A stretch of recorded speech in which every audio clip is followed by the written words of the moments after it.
L'Ukraine annonce avoir mis en scène l'assassinat du journaliste russe Arkady Babchenko. Quelle est votre réaction ? Eh bien, la réaction, je l'ai publiée très rapidement d'ailleurs sur notre site, c'est quand même une réaction d'indignation générale.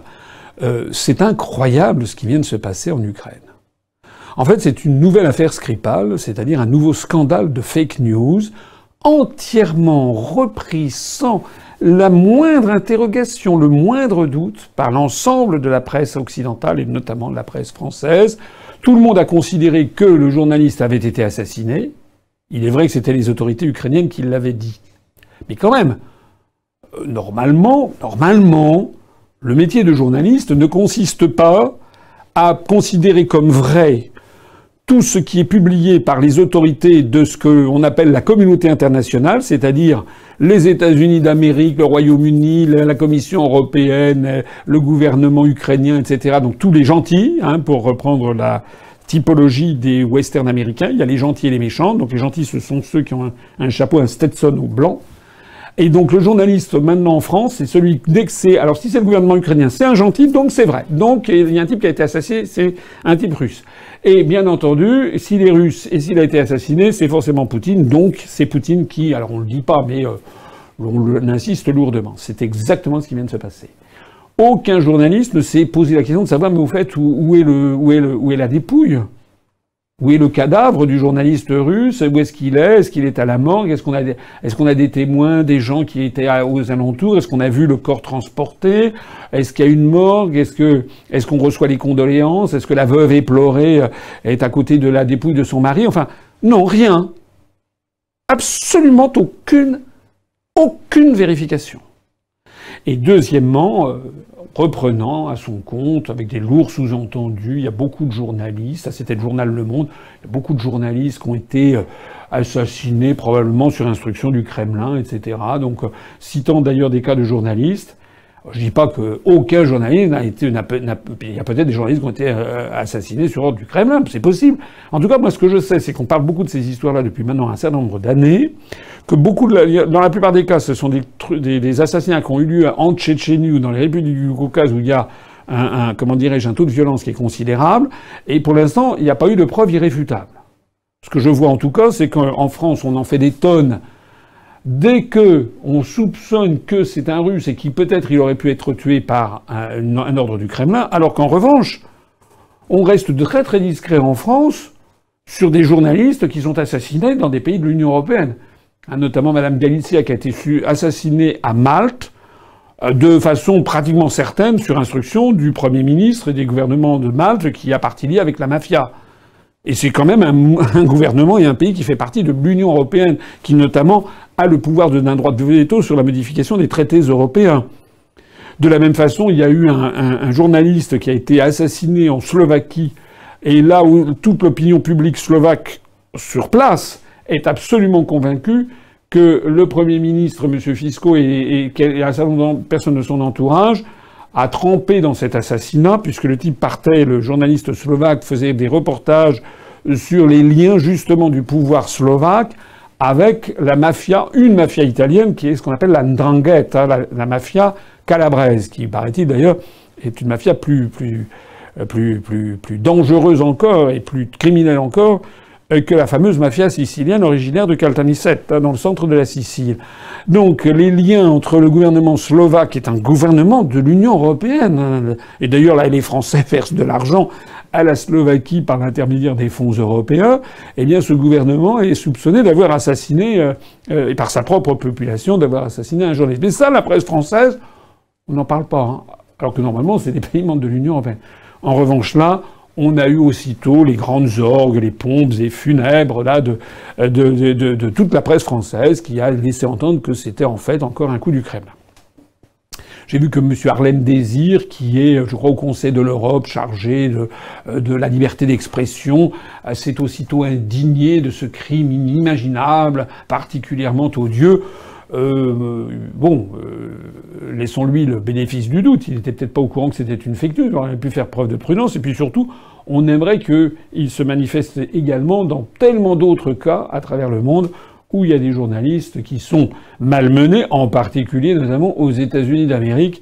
J'avais eu l'occasion de le montrer récemment au moment des auditions de Madame Gina Haspel au Sénat pour être auditionnée pour devenir la tête de la CIA. Alors, bref, tout ça pour dire que il y avait ce monsieur Babchenko qui avait été assassiné. On a eu un luxe de détails. Il était, paraît-il, dans sa baignoire. Il y a eu 3 coups de feu. Sa femme est arrivée.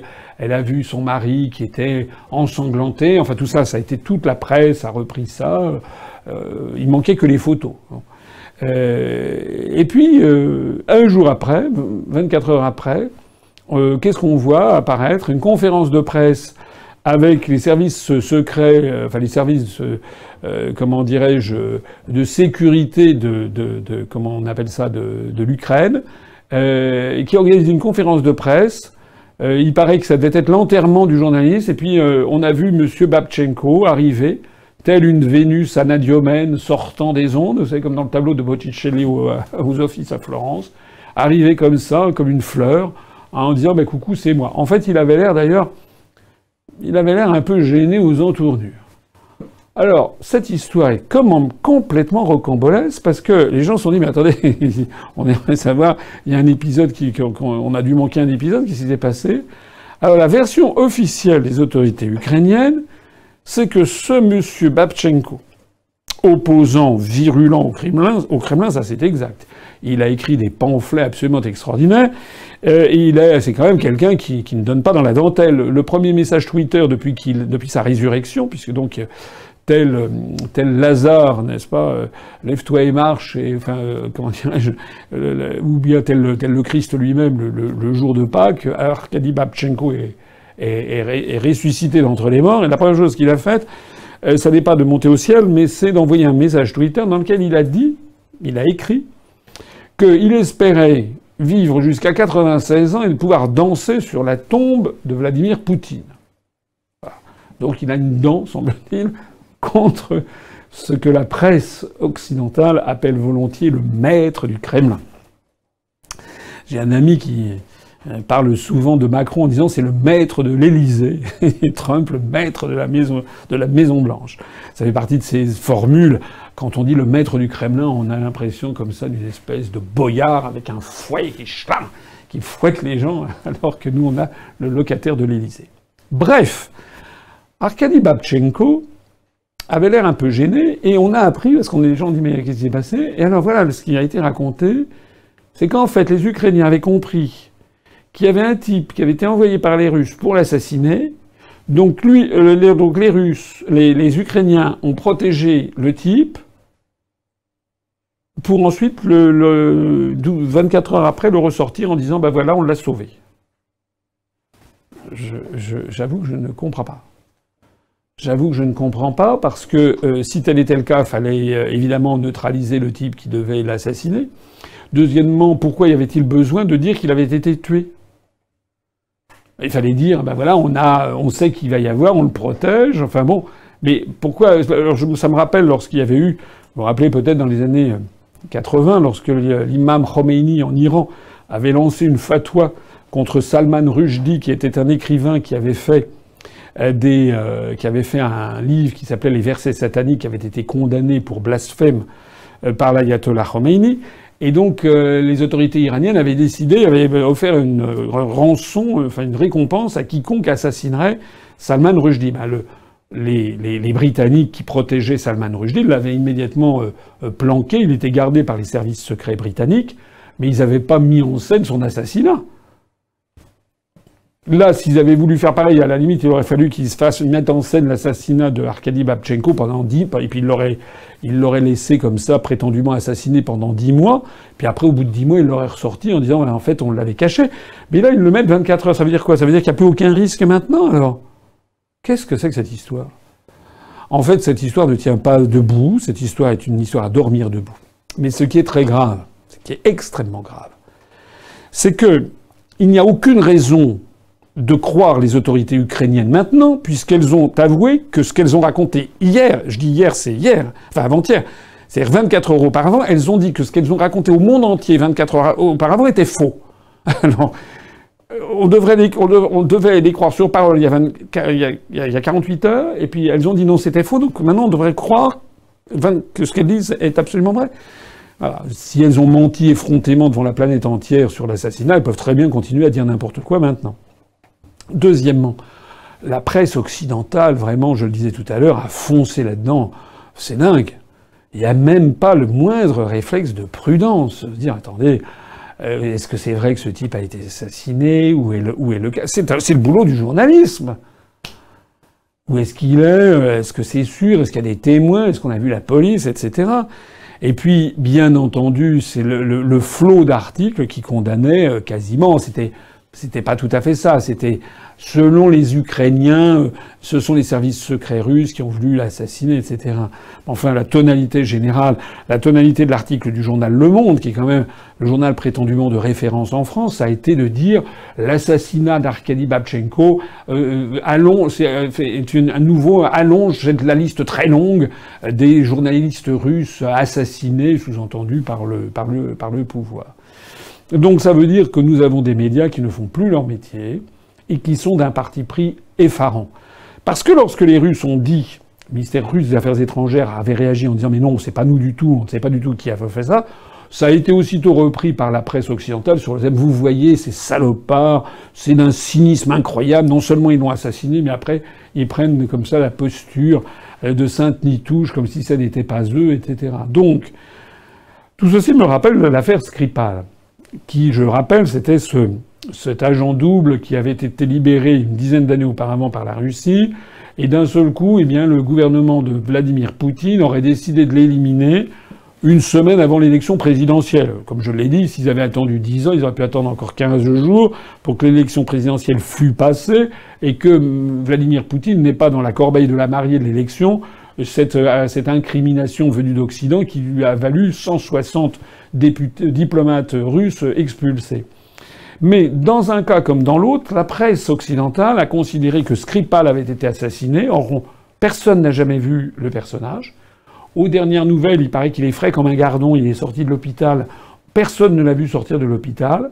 Sa fille était sortie, d'ailleurs, plusieurs semaines auparavant. On a vu une photo où elle dit simplement qu'elle espère pouvoir retourner en Russie, ce qui est un peu curieux si ce sont des tortionnaires. Et puis on n'en entend plus parler. Donc où est passé Skripal? Bon, voilà. En attendant, maintenant il n'est plus mort. Il était pourtant à l'article de la mort. Et maintenant, c'est Arkady Babchenko. Lui, il était mort, puis d'un seul coup, il est rené.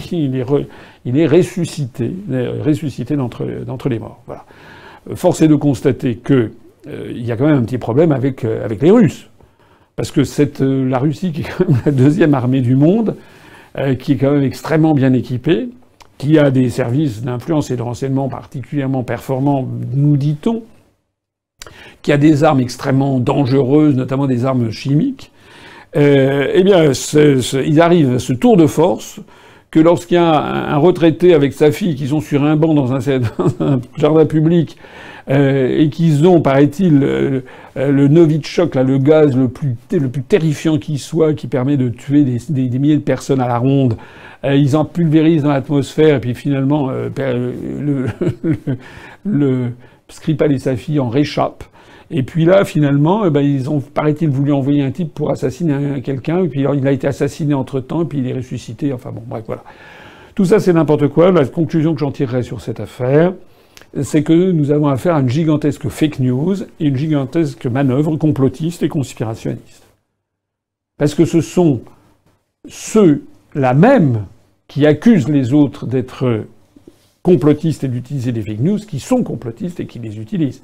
Qu'est-ce que c'est que cette affaire, si ce n'est qu'une fake news? D'ailleurs, même l'Union européenne, hier soir, a tordu le nez en disant quand même qu'ils attendaient un peu plus de détails de la part des autorités ukrainiennes.